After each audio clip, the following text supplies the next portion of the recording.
आपसे जो बात करना है बहुत समझने वाली बात है, बहुत, यानी आप एक गहराई से दूसरी गहराई में जाएंगे तो आपको बहुत कुछ समझ में आएगा। मैं आपको एक वाकया सुना रहा हूं और उस वाकये से हमको इस निकाह के वाकये पर आना है। वाकया ये है कि एक लंबा जमाना पहले जनाबे नबी करीम बोलो सल्लल्लाहु अलैहि वसल्लम, उस वक्त हमारे नबी की उम्र थी 7 साल। कितनी उम्र? आवाज नहीं आ रही है। बचपन है, 7 साल की उम्र है हमारे आका सल्लल्लाहु अलैहि वसल्लम की। और मामला क्या हुआ कि हमारे नबी को आशोबे चश्म हुआ। आशोबे चश्म समझते होंगे, यानी आंखें आ गई। बोलो आंखें क्या गई। आपने देखा होगा हमारे यहाँ भी कभी मालेगांव में ऐसा चलता है, ये हवा चलती है तो आंखें लाल हो जाती है, सुर्ख हो जाती है, जलन होती है, दुखन होती है, आंखों में से पानी निकलता। अब हमारे आका मोहम्मद रसूलुल्लाह सल्लल्लाहु अलैहि वसल्लम की उम्र मुबारक 7 साल और आपको आशोबे चश्म हो गया, यानी आपके आंख मुबारक से पानी निकले, आपको जलन होए, आपको दुखन होए। उस वक्त हमारे नबी की जो सरपरस्ती करते थे वो दादा अब्दुल मुत्तलिब। बोलो कौन दादा? अब सुनना, दादा अब्दुल मुत्तलिब बहुत हैरान, क्योंकि मक्का में जितनों का इलाज करवा रहे, मगर हमारे नबी की उम्र मुबारक फिर एक मर्तबा बोलेंगे कितनी? 7 साल, और कोई फर्क ना हो। मालूम है एक मर्तबा दादा अब्दुल मुत्तलिब काबे के पास थे तो कोई बूढ़े मियां आए और बूढ़े मियां ने आकर कहा कि आपके पोते मोहम्मद को आंखों की तकलीफ दूर नहीं होती, आशोबे चश्म की तकलीफ है, आंखों में जलन है, आंखों में दुखन है और दूर नहीं होता। तो दादा अब्दुल मुत्तलिब ने कहा मैंने तो मेरे पोते का बहुत इलाज करवाया मगर कहीं भी इलाज कारगर साबित नहीं होता। तो वो जो बूढ़े मियां थे ना, उन्होंने कहा यहाँ से बहुत दूर आपको पहाड़ों पहाड़, जंगलों जंगल पार करके एक जगह आएगी, जगह का नाम है ओकास। बोलो जगह का नाम है, वहां जाना होगा और एड्रेस बताया कि वहां पर एक झोपड़ी मिलेगी। उस झोपड़ी के अंदर एक बूढ़े आदमी बैठे होंगे जिनको राहिब कहा जाता है, यानी वो झोपड़ी में बैठे अल्लाह अल्लाह अल्लाह अल्लाह करते, लेकिन वो आई स्पेशलिस्ट थे, उनको आंखों के बारे में बहुत तजुर्बा है, उनके पास कुछ पाउडर है, कुछ दवा है, कुछ चीजें है कि उससे आंखें फौरन अच्छी हो जाती है। तो आप अपने पोते को वहां लेकर जाओ।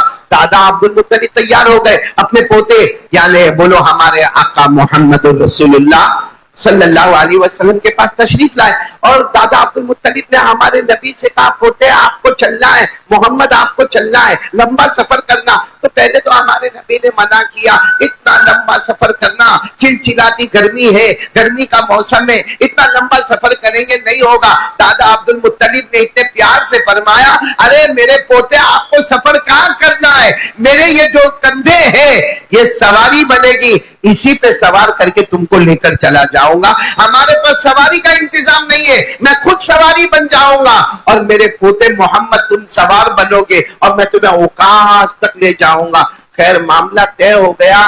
दादा अब्दुल मुत्तलिब अपने पोते यानी कौन बोलो, कौन? हमारे आका मोहम्मद रसूलुल्लाह सल्लल्लाहु अलैहि वसल्लम, उस वक्त उम्र मुबारक कितनी है? 7 साल, अपने कंधों पर बिठाए और फिर वो पहाड़ों का सफर, वो घाटियों का सफर, वो जंगलों का सफर करते करते हमारे दादा अब्दुल मुत्तलिब ओकास पहुंच गए और सही एड्रेस पर पहुंचे। ओकास पहुंचे, वहां एक झोपड़ी है और उस झोपड़ी के अंदर एक राहिब है जो अल्लाह अल्लाह कर रहे, मगर झोपड़ी के चारों दरवाजे बंद है, सिर्फ एक खिड़की खुली हुई है।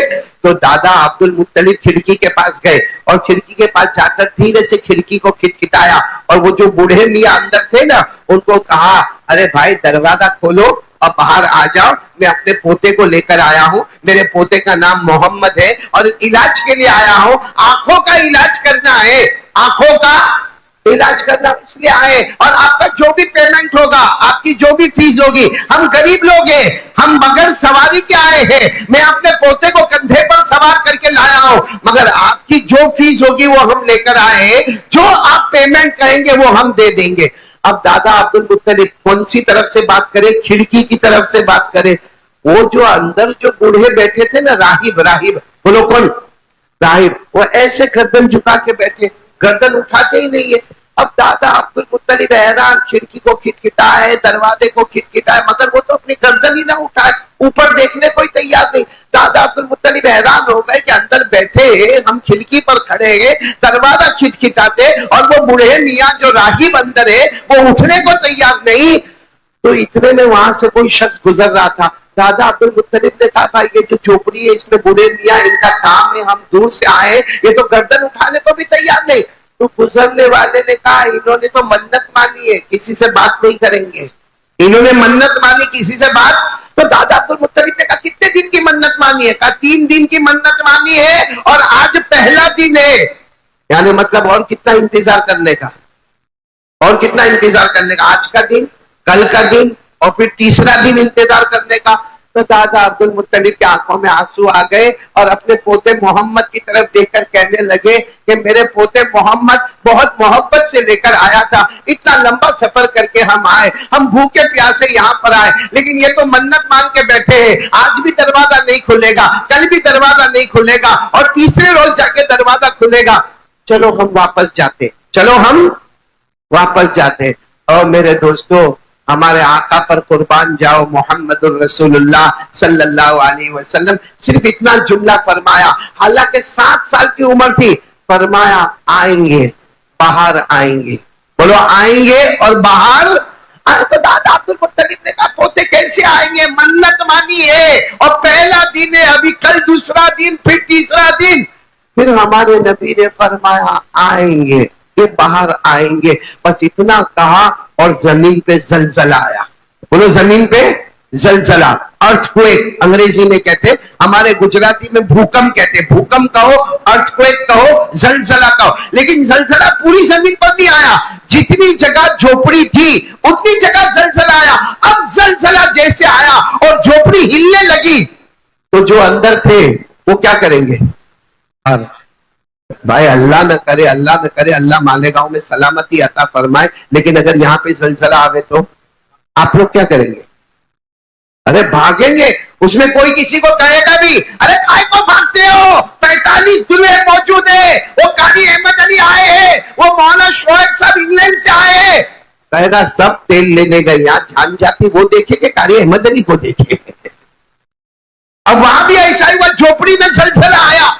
जैसे जलजला आया, वो बूढ़े मियाँ जो अंदर बैठे थे दार से उठे, दरवाजा खोला, बाहर आए और दादा अब्दुल मुत्तलिब से कहा, क्या हो गया? जमीन में जलजला आया, क्या हो गया? जमीन में जलजला आया। तो जो मन्नत मांगी थी वो मन्नत टूट गई, उठ भी गए, बाहर भी आ गए, बातें भी करने लगे। तो दादा अब्दुल मुत्तलिब ने फरमाया, नहीं कोई जलजला नहीं आया, कोई अर्थक्वेक नहीं हुआ, कोई भी जमीन में हरकत नहीं हुई।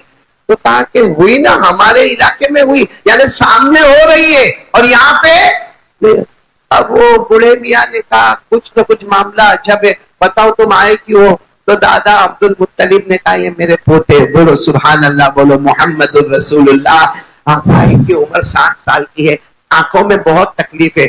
अब सुनना, वो जो बूढ़े मियाँ राहिब थे ना, बहुत पढ़े लिखे एजुकेटेड थे, उन्होंने हमारे नबी के चेहरे को देखा, बार बार देखा, देखने के बाद क्या कहा, इनका नाम?